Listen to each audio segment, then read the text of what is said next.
Traders, and you are here at the Naked Trading webinar. We're going to talk about trend continuation patterns.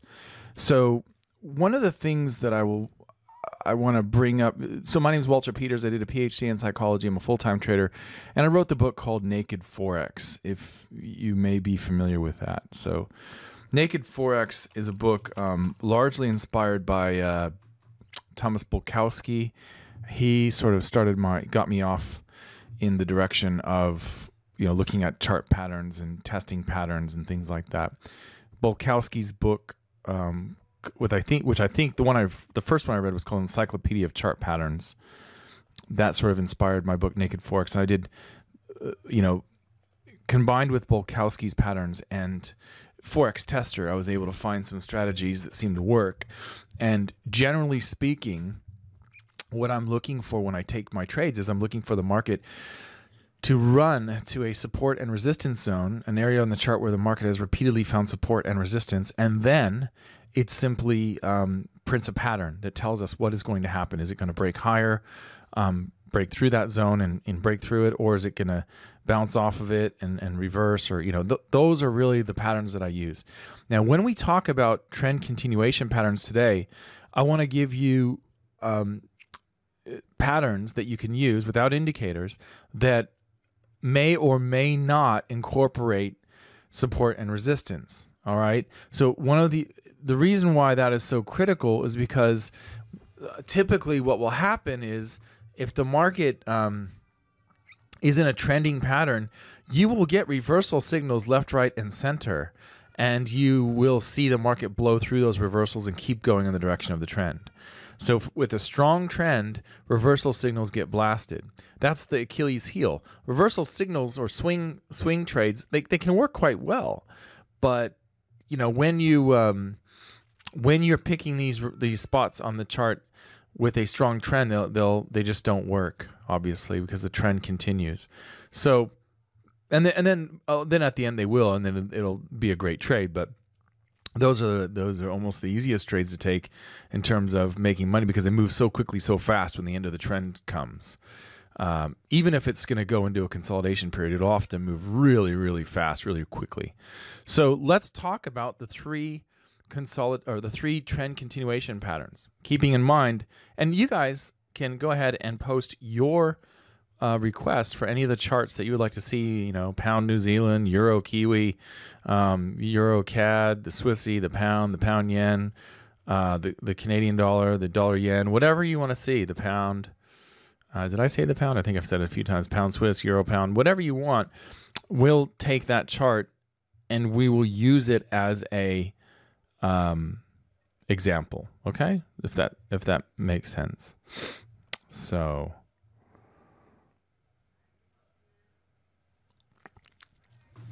I'll show you. Let's look for the first one. The first strategy. Let's see here. What do we got here in terms of that is a massive exhaustion signal right there. That's a big shadow, people. That is a massive big shadow on the Canadian dollar.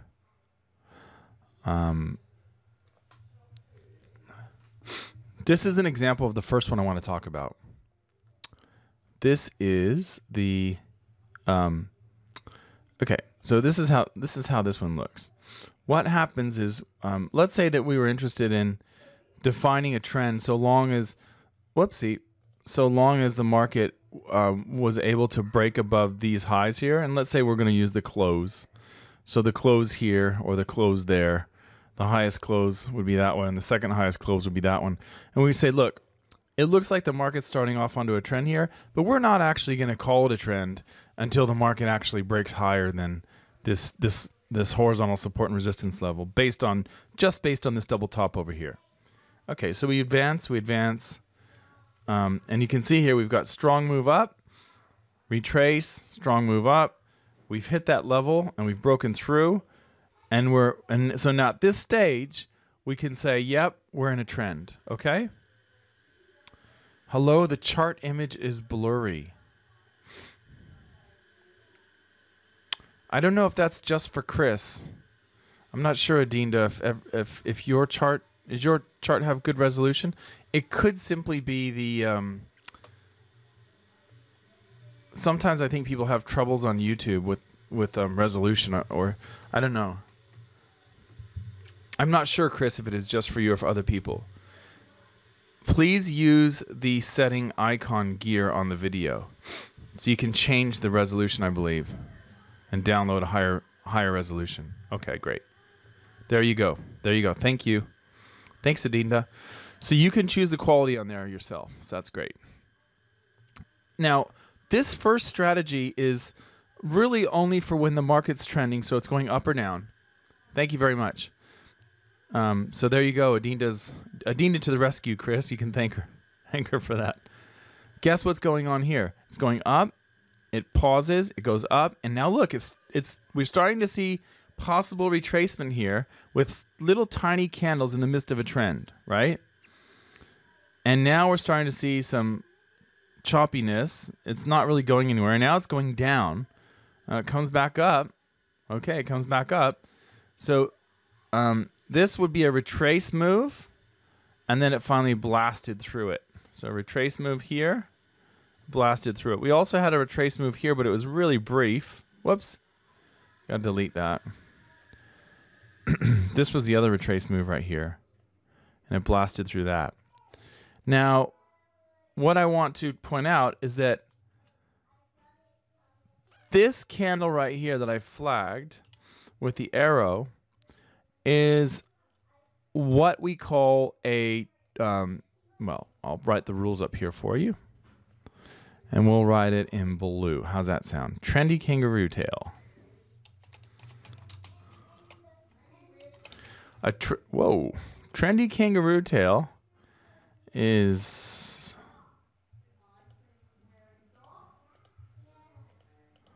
a trendy kangaroo tail is when the market's in an uptrend or a downtrend.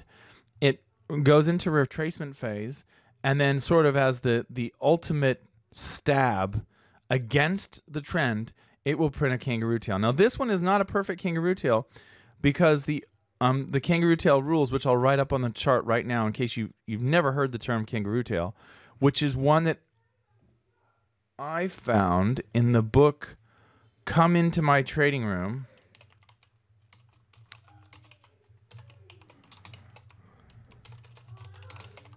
by Alexander Elder. That there's a small paragraph on the kangaroo tail. And by the time I read Dr. Alexander Elder's book, I was well on my way to testing Bulkowski's type patterns. So what Alexander Elder talked about was this kangaroo tail. And I think he actually mentions if the market goes, you know, a half or 3/4 of the way, I can't remember, against you down the tail, that you should just get out of the trade. I use a stop loss on the other side of the tail, so I'm a little bit, I got my stops a little bit further away than Elder does. But this would certainly qualify as a trendy kangaroo tail because, and I'll mention it again here, because it fits all of these criteria. Now, bar one, there's one that it doesn't fit. So this is not a perfect example, but it was on the chart that I was on. So one, prints on support and resistance. Now you might argue that this one is a little bit beyond support and resistance. You could argue that, but it's close. It's definitely close, whether it's on support or beyond support and resistance. The second thing that a kangaroo tail should have is it should have the open and the close are inside the previous candle's range. Open and close inside previous candle range. That is not the case here. So what we're looking at in this instance is not a true kangaroo tail. It's what we call a pseudo kangaroo tail. It's called a pseudo kangaroo tail. So really, this is not a trendy kangaroo tail. It's a pseudo trendy kangaroo tail. So it's kind of an advanced thing, but we can talk about other styles of kangaroo tails. But that's what this is. And the reason why, again, is because see how the open and the close are not inside the previous candle's range. The reason why you want to have the open and the close inside the previous candle's range is it's a sign that the market's moving really strong. If the open and the close are not inside the previous candle's range and it prints a kangaroo tail, it might just be a pullback in the midst of a really strong trend. So that's often the case. Now, what's nice about this one is that we know we've been going up for some time. We went up, we paused, we went up, we pulled back, we went up again, and then we pulled back again, and that's when we printed this kangaroo tail. So it's not a trendy, and usually the reason why a pseudo kangaroo tail prints is because the candle prior to the trendy kangaroo tail is so small that the open and the close cannot fit inside that previous candle's range. That's why you get that. But in this case, I wouldn't argue that at all. I'd say the previous candle, if anything, might be slightly bigger or average. It wouldn't be a smaller candle at all. So it's one of those things where you might not want to take this one, depending on how conservative you are. But in any case, this candle prints on the support resistance level that we've identified previously from this double top over here. Then the market prints a long-tailed kangaroo tail on support and resistance. And you're not going to see a whole lot of space. Now, in a normal reversal kangaroo tail, like a swing trade, you're going to see a whole lot of space. So you're going to have a large chunk of that candle that prints on a place on the chart where the market hasn't been there for a long time. Okay, so let me state that another way, just to be clear.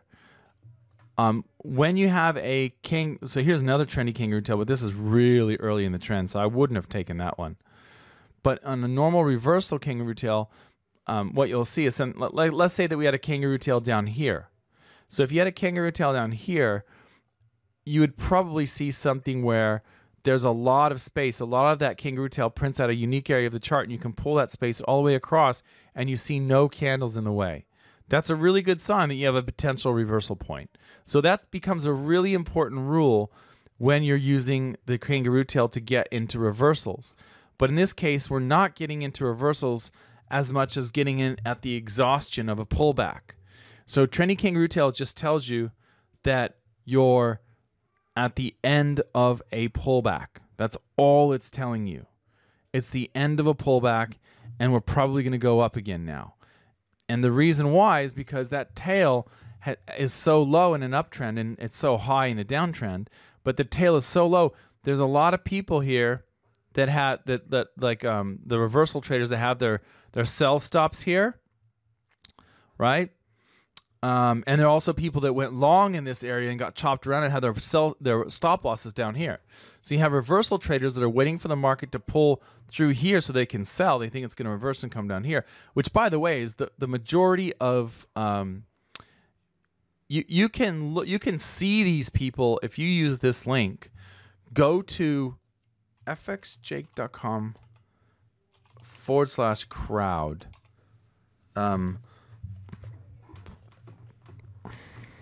And what you'll notice is that when the crowd gets into a point where they're all going in one direction, what happens is, isn't the one on April 17th? Yes, but the problem with this one, this is actually a completely different strategy.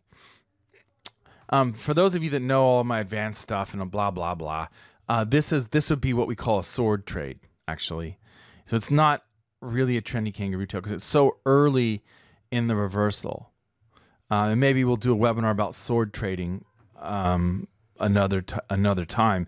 But I wouldn't classify this move as an uptrend. I would classify it as a bounce and a move up and move down here. But I wouldn't, at this stage, I don't think you can say that you're in an uptrend. I wouldn't. I would say that you're in a very choppy market.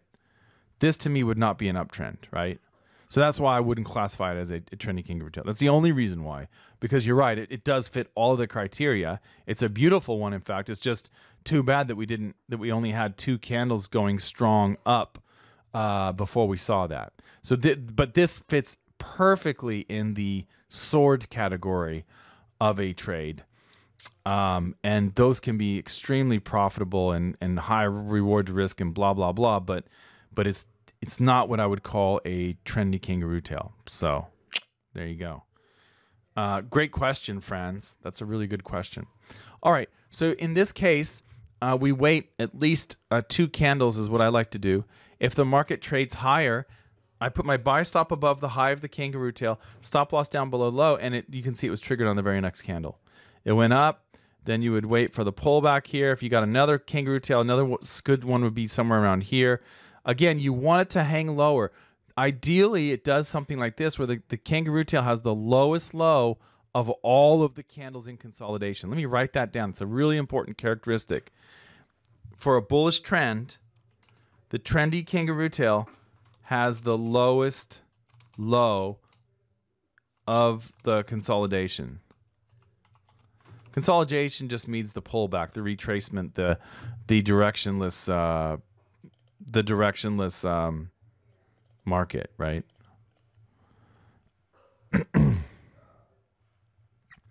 Trendy kangaroo tail is the lowest low of the consolidation. That certainly is the case here. Okay, cool. Yep. Are there any questions about trendy kangaroo tails? Targets. So for a lot of people, trendy kangaroo tail targets can be trailing exits or, you know, things like that. I mean, those are usually pretty good sign. Like those are usually pretty good ways to get out. Is to use a trailing exit or a really aggressive target. Those sorts of things. Cool.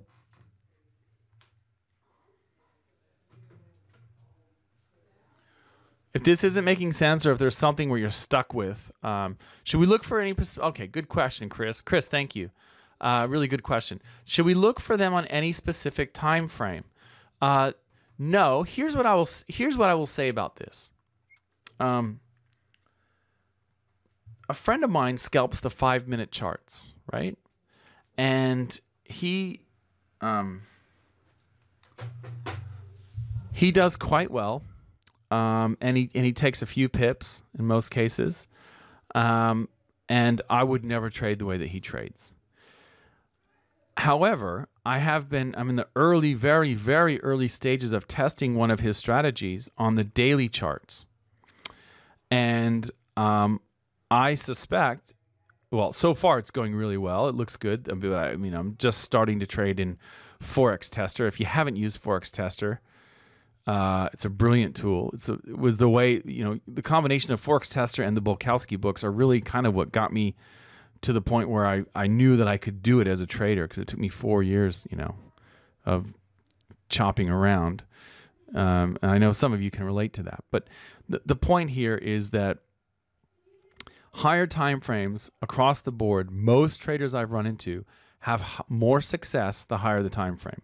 The added bonus is that you do not activate your nucleus accumbens, which is the part of your brain that's activated when you do cocaine, have sex, or gamble. Okay, so it's the area of your brain that wants to party, and the bonus that you get when you trade the daily charts or the weekly charts or the 4-hour charts. Things unfold in such a slow, drawn-out process that you're using the planning area of your brain. You're using the frontal lobes to trade, okay? That's good. That's the most rational part of our brain where we can... That's the part of your brain when you think to yourself and you feel like, oh, I'm going to punch that guy in the mouth, and you don't do it. That's because most of what your brain does is it restricts you from doing stuff. And so you're using that area of your brain. When you're trading the lower time frames, you're using this area of your brain, which is the reptile brain, and which is the very impulsive part of your brain. And it can be hard it takes a special type of person to be able to wrangle that in. Or you have to have some accountability, which is really what all professional traders have. They have someone to be accountable to. So so the point is, yes, you can look at it on any time frame. But my suggestion is to always start on the higher time frame, especially if you have a job or something. Who really wants to go to work for 8, 9, 10 hours, come home and sit in front of the screen for another 4 or 5 hours? Nobody. So managing daily chart trades is the way to go, I think. But I'll get off my little soapbox. I know I always find a reason to launch into that little diatribe, but it is, I believe, pretty good stuff. Okay. All right. So that is your trendy pseudo, or your trendy kangaroo tail. In this case, it's a pseudo because why? Because the open and the close were not inside the previous candle's range, so it did not fit the criteria of number 2 here. All right. Now let's move on to another a trend continuation pattern. Let's see if we can find one here.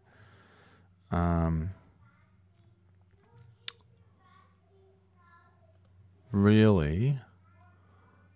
Euro yen.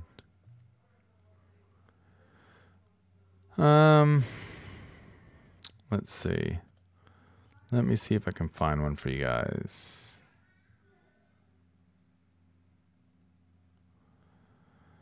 Actually, it's pretty close. Let's see.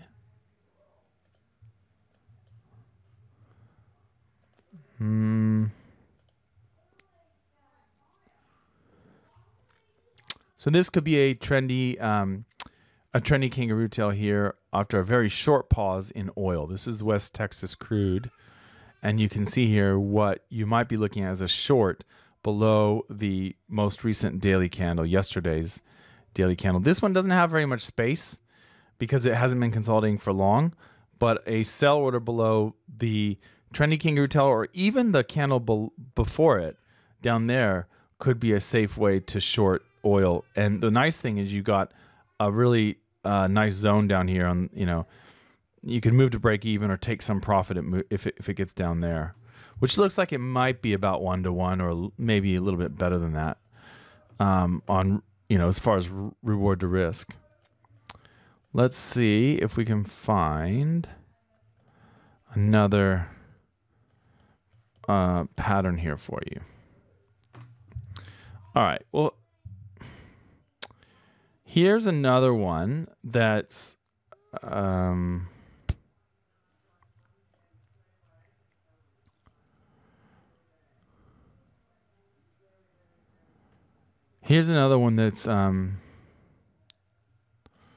well, I was going to show you that example, but what I really want is a really clean chart that doesn't have too much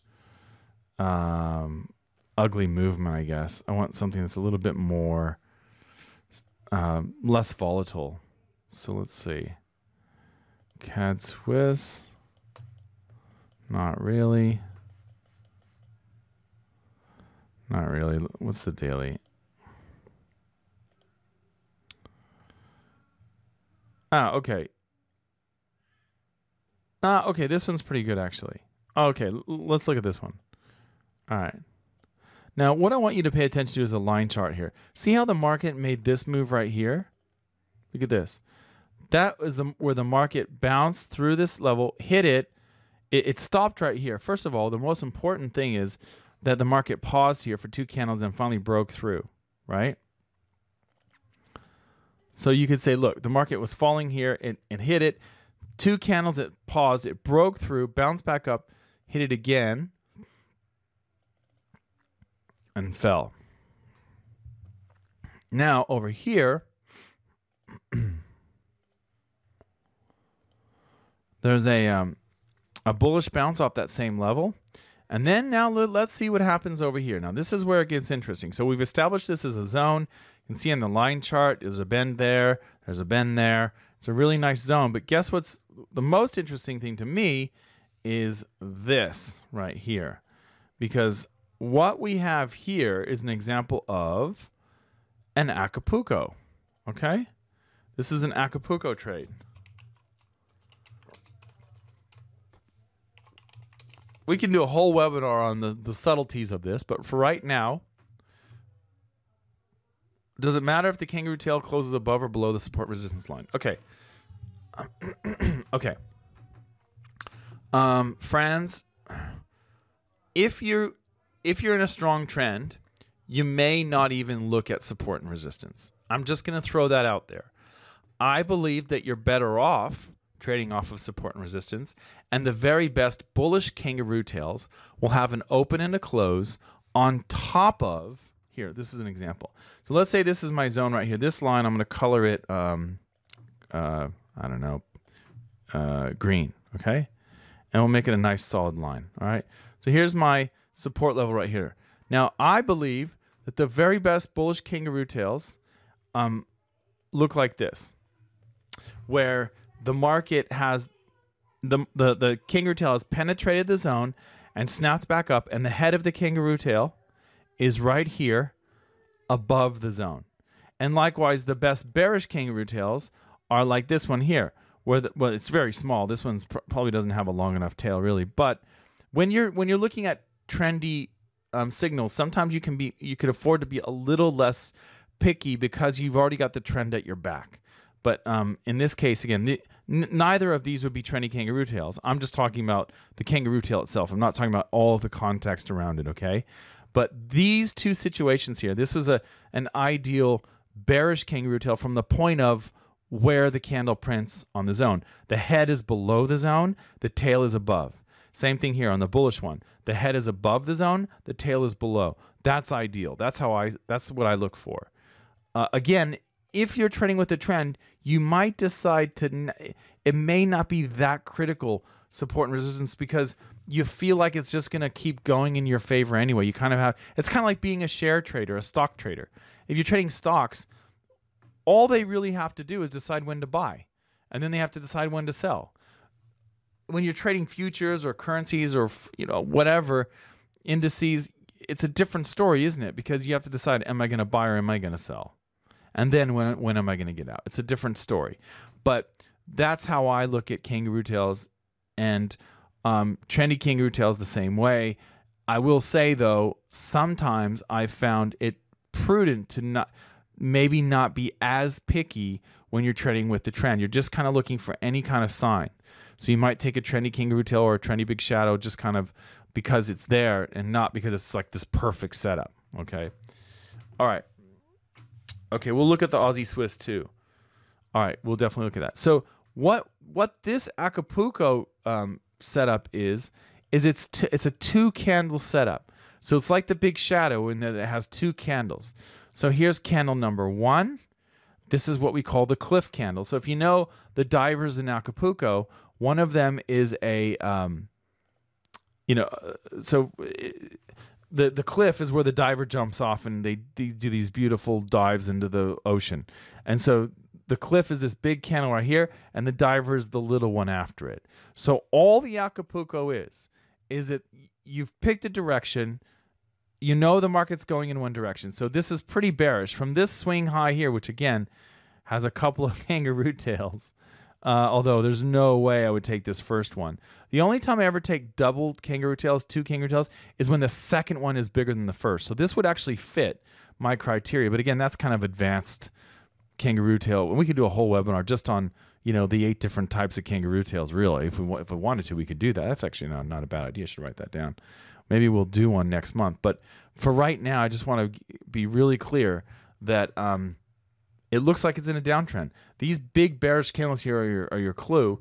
And it wasn't, I mean, it did break this swing here, but it wasn't able to break this swing high. So it's still making these lower highs here, although this one was a little bit of a false start, wasn't it? So we see the market, with the Acapulco, we see the market break through significant support and clearly close beyond it, which is exactly what happened here with candle 1, the cliff candle. So see how it clearly closed? You can see the lowest close before this candle closed was actually where? It was actually this close. That was the lowest close right there. So this candle right here, this red one, it closed at 73.66, and this candle right here, the cliff candle, closed at 73.18. So it definitely closed lower. It's definitely closed beyond the zone. Now, that's what you want in a cliff. Ideally, it's a pretty big candle. Now, this one did snap back, and ideally it would have closed a little bit closer to the low than it did, but it's still clearly closed below the zone. All right. Now, remember where this zone came from. This zone we've drawn it on the chart because the market bounced there and it bounced there. Okay, we knew that this was an area of support and resistance. We knew all this support back here. We saw this touch here. So it's clearly an area. It wasn't like I just drew it right now. It was based on that. So then, that's the cliff. Does that make sense? The cliff is that. The diver, now, the diver, on the other hand, is a candle that retreats and comes back up to, in many cases, touch or come really close to touching your support and resistance level. Now, I want to state a really important rule here. The cliff candle should really be smaller than the diver.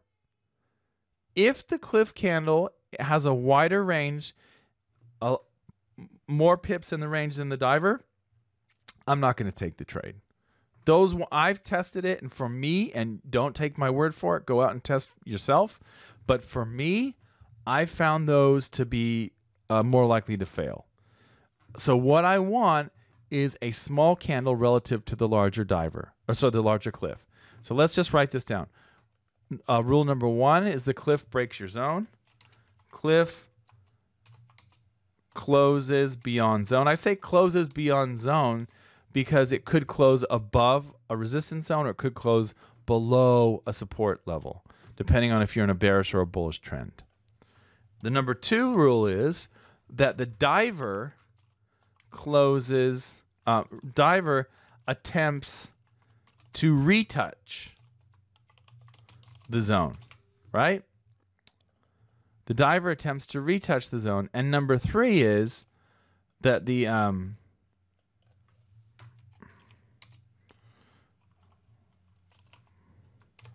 market trades lower than the low. Now the lower low could be on the diver or could be on the cliff. It doesn't really matter.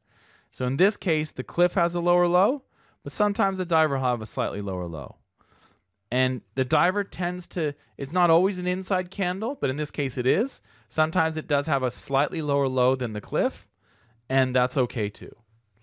But as soon as the market trades lower than the low of the cliff, and I don't think it has yet, this one, this CAD Swiss, the low is 72.82. So I would be selling at 72.75. And the low here is at 72.78. So it hasn't quite gone to that point where this would be a trade, but it certainly looks like it's, you know, it's close. It's very, very, very close. And so that is an Acapulco trade. It's basically a breakout, a breakthrough, or a penetration of a zone. A zone breaks down, and then the next candle comes back up and retouches it. And oftentimes on lower time frame charts, you'll see that this looks, it's pretty clear. So here's on the 1 hour chart. So I've gone to the 1 hour chart and I'm on the line chart. You can see the market's broken through the zone here on the 1 hour. It pulls back and it kind of gets really close here on the 1 hour, as you can see. That's the pullback, and then it falls again.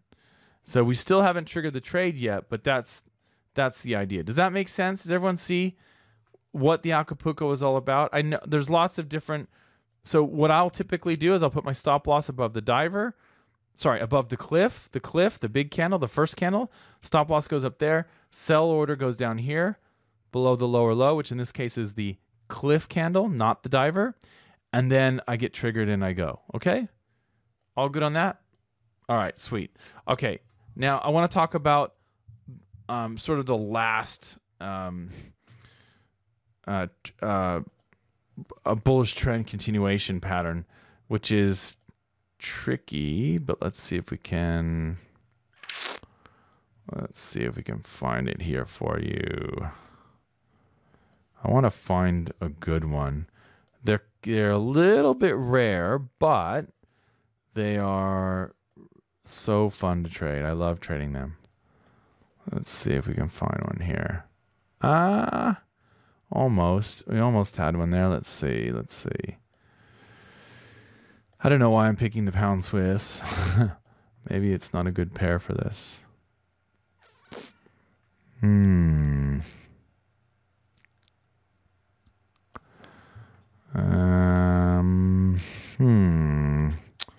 Come on, pound Swiss, give me something good. That's close.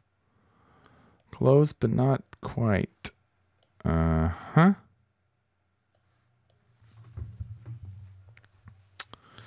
Close, but not quite.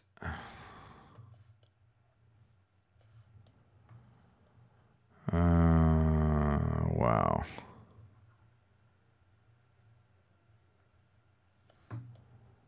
All right, I'm going to try a different pair. What I want to do is give you guys a really good example. So I don't want to just choose any old chart here. What were the one? You said Aussie Swiss. We'll take a look at the Aussie Swiss chart just because someone had a question about that. And then the CAD Yen as well. We'll look at those in a minute, guys. I promise. Aussie Swiss. So this is an example right here of what I would call another Acapulco. Does everyone see that? Right?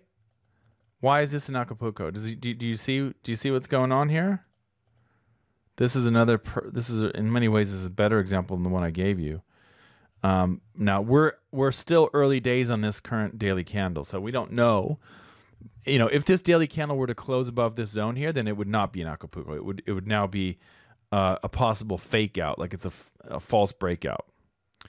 But if it stays wicky and maybe goes up a little bit higher to try and attempt to touch that zone there, this would be a brilliant. And what's even I love about it, it's got room to go all the way down to here if that would be a great target.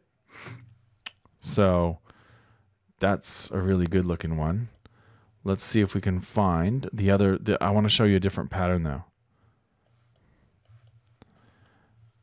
Might be better off going with a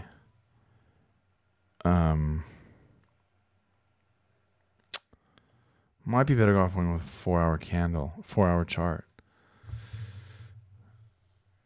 There's a little trendy kangaroo tail, but it's really small, and you can see it would have been stopped out because this candle actually went lower. So if you put the stop loss below low, you get stopped out. You get triggered on the next candle, you get stopped out on that one, unfortunately. Wow. I really want to show you one of these because they're probably one of my favorite. Actually, well, okay. This is kind of weird. It's not really a good example. I want to give you like the best example so that you see the pattern. And I'm sure you guys have seen this pattern. It's just not, I think people kind of mess up the way, you know, the approach that they take with it. Let's see. All right, let's move on. I'll move on to a different chart. CAD Yen. We'll try CAD Yen, see if we can find one there. Okay, CAD Yen. So this is the CAD Yen 4-hour. And I'll be looking for one. All right, well, here's an example right here. Okay. This is an okay example, so we're going to use this one. Okay. So what we have here is a okay, so I want you to pay attention to the market from here. So what's going on here is the market did an upswing, it peaked over here, which kind of looks like some of the yen charts actually look like this right now. And then it fell, went lower, pulled back, fell, pulled back, fell, pulled back, fell. Now, what's fascinating about these pullbacks is they've all been contained within this trend line here, right? Now, this is what I call the squeeze play, and it's one of my very favorite trades because what's happening here is the market's been squeezing lower in this case. It could be squeezing up higher, but it's squeezing lower, and each pullback is contained by my trend line. So it bounces off the trend line, hits the horizontal support and resistance level, bounces off the trend line, hits it again, and it keeps hitting it. Normally, when you see this pattern, if it breaks and closes below this zone here, it will go hard in the direction of the flat horizontal support and resistance zone. And that's exactly what happens here. You can see it broke through, it closed. Sometimes you'll get a pullback up to this level where you can take a trade off that pullback, and then it just goes. And that's exactly what happened here. So in this case, I like to put my stop loss above this little swing high here. So right here is your stop. So in this case, if you wait for it to close lower, It closes down there. The stop loss, so it's about 55 pips of risk. And if you would have maximized it, you had 110. So 2 to 1 on, that's the maximum. Now it did pull back again, right? And it kept playing with these the zone here, and then it finally fell a little bit further. Right here, it fell from here to here, but it didn't stop you out. These highs here didn't stop you out, but I would have been at least moved to break even at this stage. So this would have been either a profitable trade or possibly a break even trade, but it's highly unlikely that you would have waited until you got stopped out over here. So there was room for profit, even if you didn't take some here. There was some room for profit here too.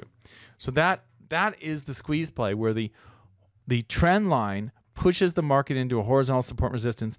And now there's another one that will happen here called the rhino, where you will get a kangaroo tail breakout or a bearish breakout here, and then the next candle is really bullish and it closes right back up above the zone. In other words, if you add the two candles together, it would be a kangaroo tail. So those are false breakouts, and you can fade those and go the other way. So it's kind of like the end of the trend.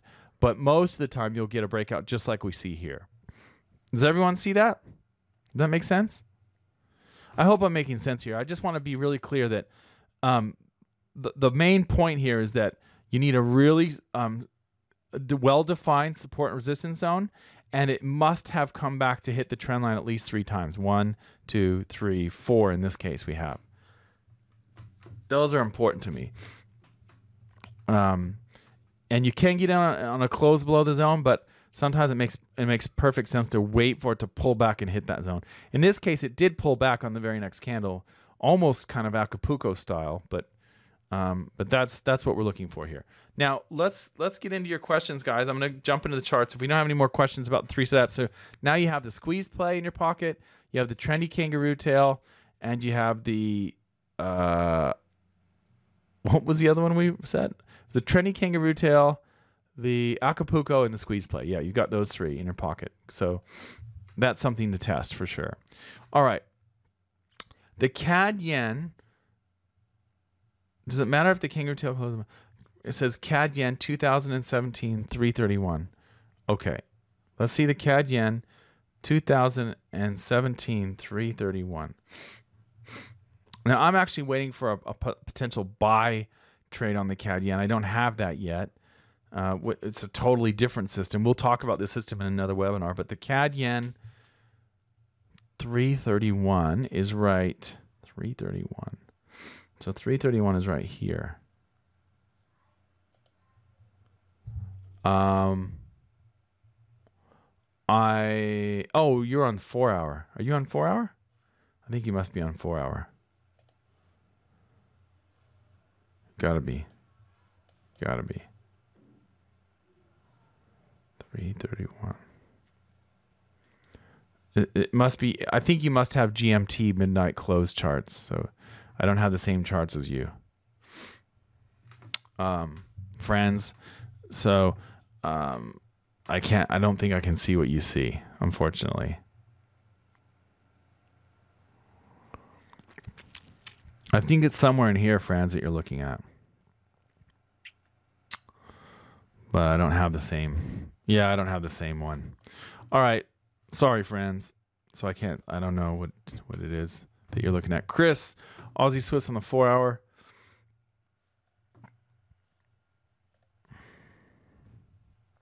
I think the kangaroo tail already formed on the Tokyo train. Right now or recently?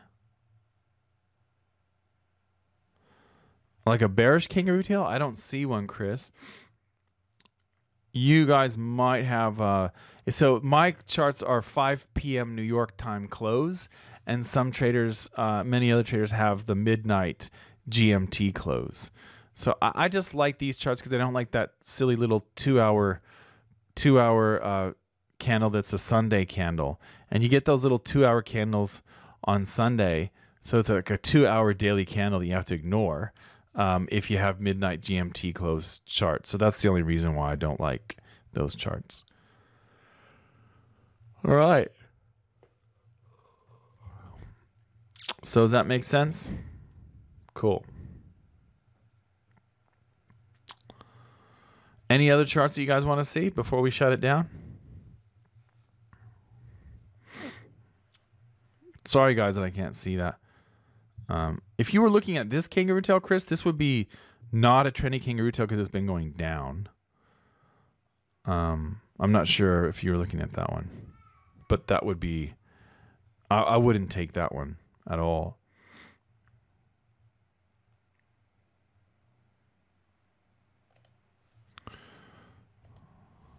I'm really interested to see what happens here on the CAD Swiss. It's interesting how it, you know, it broke through this zone here and it's come back and touched this level. So that's a very interesting chart to me. New Zealand yen is also quite interesting to me as well. Oops. Yeah. With the bearish belt. The pound Aussie is on a tear. If it can stay above this zone, the pound Aussie might be good for a bounce right here and go long. I like that idea. And silver and gold also, like, eventually gold is going to close this gap. I don't know when it will. And eventually it's going to break this trend line. I don't know when it's going to do that either, but both of those are things that I'll be waiting for. And you can see silver here is in this, following this really long trend line. When it breaks that trend line, that will be interesting too. But that's a different strategy. We'll talk about that trend line strategy in another webinar. All right, guys. Bearish one, but not on a zone.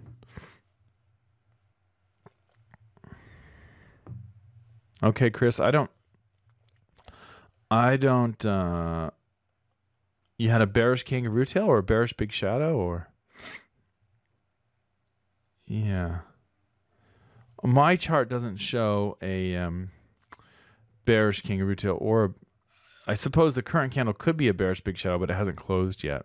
The current 4-hour candle. I think it's because your charts are probably slightly different to mine. So all of these, so this one wouldn't qualify as a trendy Kangaroo Tail because it's against the trend. The trend's been going down, and this looks like a pullback during a downtrend. This one wouldn't qualify because it has no space at all. And same with this one. This one has no space at all. So I think people get into trouble when they start trading these with no space. Even a trendy Kangaroo Tail has to have a little bit of space. In other words, it has to stick out from the recent consolidation. And in both cases, these ones don't. And they're bullish anyway. So we've got 1, 2, 3 bullish Kangaroo Tails, and it's a downtrend. So I wouldn't trade those at all. Yeah. Do you think price action trading U.S. charts, closing charts are taken? You love to trade on U.S. closing charts, I think. Yes, that's right. Yep. And again, like I said, Kareem, the only real reason why I like trading the New York, well, it's better for me because in Australia where I live, the charts close earlier in the morning. So early in the morning, I can make my assessment for what I'm going to trade later in the day and what I hope to put in my trading platform before the London Open, right? So that's one thing. And then number two, I don't like having a silly 2-hour daily candle. I think having a 2-hour daily candle is ridiculous. And if you have GMT close charts that close at midnight GMT, they have that additional 2-hour candle every Sunday. So what do you do with that? Most traders I know, they just kind of ignore it. So my preference is to trade the 5 p.m. New York time close. They just fit my lifestyle because I have little kids. I get up early, you know. So I'm up early. I just check the charts, see what the daily close is on my charts, go through the dailies, decide what I'm going to flag and potentially take later. I make a video for my members, tell them what I'm going to take, and then the rest of the Asian session I'm not going to do anything until basically now when London opens again. Then I start entering my trades, right? Make another video, that sort of thing. So that's basically how I approach it. So I do love trading on the US 5 p.m. New York time close charts. Absolutely. I mean, I don't know what people do with that 2-hour Sunday candle. I guess they just ignore it. It's kind of weird. Cool. Thank you so much for your time. I wish all of you a very happy trading week, and we will see you at the next Naked Trading webinar. Take care, guys. We'll see you soon. Bye. See ya. Bye.